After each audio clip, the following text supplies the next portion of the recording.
that was one of the things we wanted to understand initially is what's the social environment that produces victimhood culture, compared to honor culture and dignity culture. So we, in thinking of our initial three things, like, what were the characteristics of the new culture, sensitivity to slight, and especially slights about that furthered oppression some way, then appeal to authority and concern with victimhood. So why do those things occur? So what we in trying to understand what we would think of as what we call the social structure of that's leading to victimhood culture, first it's simply that it occurs in an environment where there's a lot of equality and diversity already. So here again That's draw. Ironic. Yeah, and it's like in a society of saints, there will still be sinners. It's kind of the same kind of principle, is that when people are equal to one another, offenses against equality are considered more important, right? Or when people are very diverse, anything that questions diversity or puts a culture down is more offensive. So we were drawing again from the work of Donald Black on conflict, and this time is trying to understand in what environments do people find certain kinds of things most offensive. So the opposite is true too. When people are unequal, like the offenses that are considered most severe are things that challenge the inequality, the system of inequality. So if you were in the Jim Crow South, right, where blacks are kept subordinate to whites, right, where there's great inequality, then a black person talking back to a white person, challenging them in some way, that can be considered extremely offensive, right? And people may respond with violence or something else, right? If they perceive disrespect. First of all, they're likely to perceive it in the first place, right? That this person is disrespecting me, and then respond to it. And we see that in all kinds of environments where there's great inequality, right? Where there's systems of inequality in place. So it's like the things that are most offensive are the things that challenge the social system in place. So the opposite is true too then. When people are equal to one another, anything that challenges equality is seen as very offensive. So in hunter-gatherer societies, the simplest kind of human societies, people are pretty equal to one another, and they hate being put down. They hate somebody rising above someone else. So they're anthropologists have talked about cases where, so some people may hunt better than others, but they don't want to give them too much credit because that would be like letting that person rise above me. So in one group, if a person was a good hunter, they might start insulting him and saying he's a very terrible hunter, or there are things like that. There are also other kinds of mechanisms where hunter-gatherers are really passive-aggressive. Well, there's also a society where when people went out hunting, they would change arrows, like they would exchange arrows, and so the idea was that whoever killed the animal would get to distribute the meat to everyone else. They would share, but by distributing it, you're still kind of in a higher position, right? Because you're the one that killed it. But then they would exchange arrows, and then the person considered the killer of the animal was the owner of the arrow. Oh, interesting. So first of all, they're sharing the things in common, but they do have someone distribute it, and they give honor to that person. But basically, it's not going to just go to the best hunter because they're switching around the arrows, and everybody's going to get a chance to do that, right? So it's a mechanism to keep people equal to one another. And so if someone tries to, gets heirs and tries to rise above others, then that kind of thing is put down. People, may go bananas when somebody tries to rise above them. And so that's what we see in environments, where people are very equal, or the idea is where they're very diverse, and offense against diversity would be bad. Where they're very homogenous, where people are not diverse, like they, in a society where everybody shares the same religion, then it would be things like heresy that are really bad. Like, it's too much diversity. So what we thought then is that like microaggression complaints, for instance, like what makes them offensive to people is that they are putting down a minority group, and usually some kind of minority cultural group, right? So it's an offense against diversity, putting down a cultural group, but also an offense against equality, right? Because you're taking people and lowering them, right? People who are, the idea is that they're already victims, and you're increasing that inequality.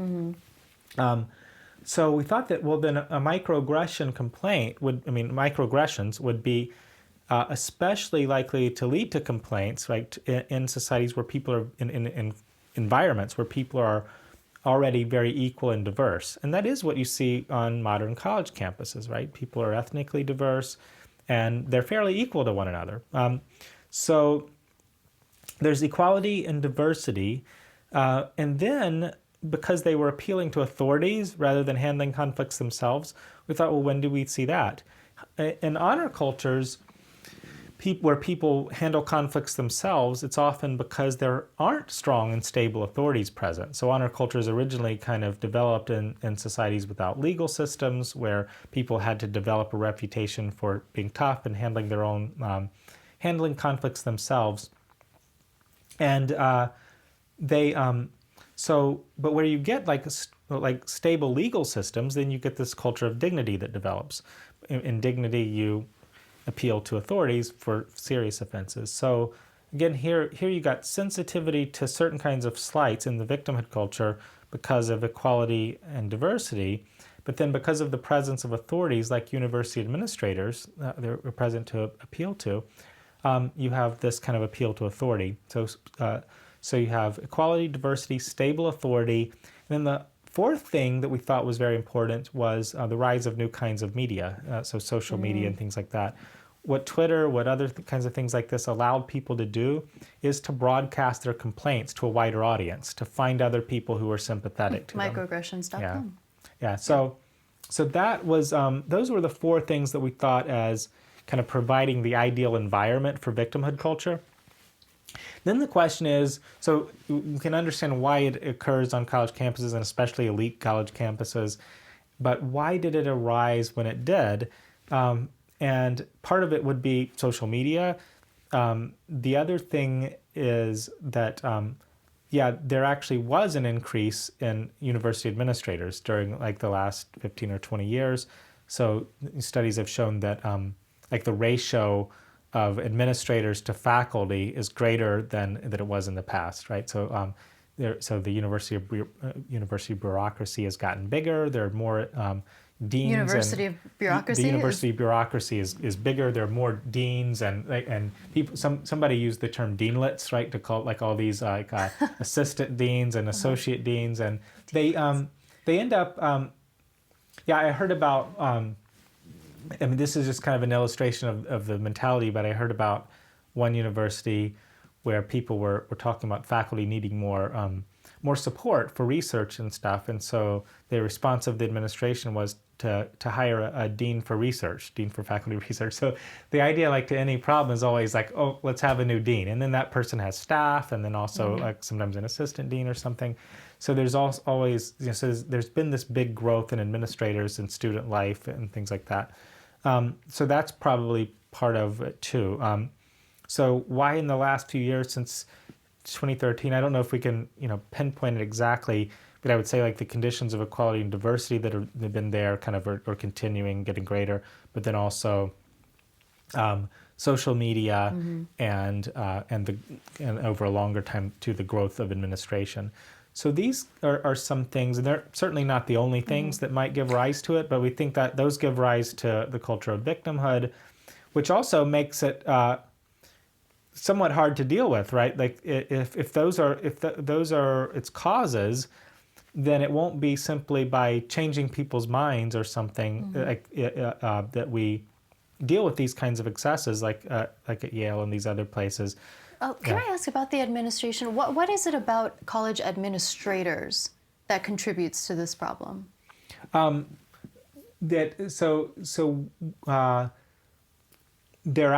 involved in kind of promoting diversity and inclusion efforts and stuff like this, but it's not it's simply like the ideology that they have, but just their presence.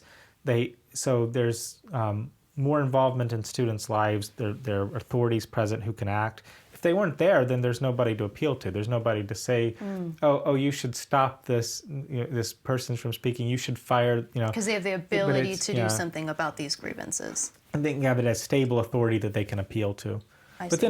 then there's that argument too that they also tend to be, at least what people dealing kind of with student life and those kinds of things tend to be further to the left than even faculty, and so kind of more sympathetic to those causes and things like that in using to promote it.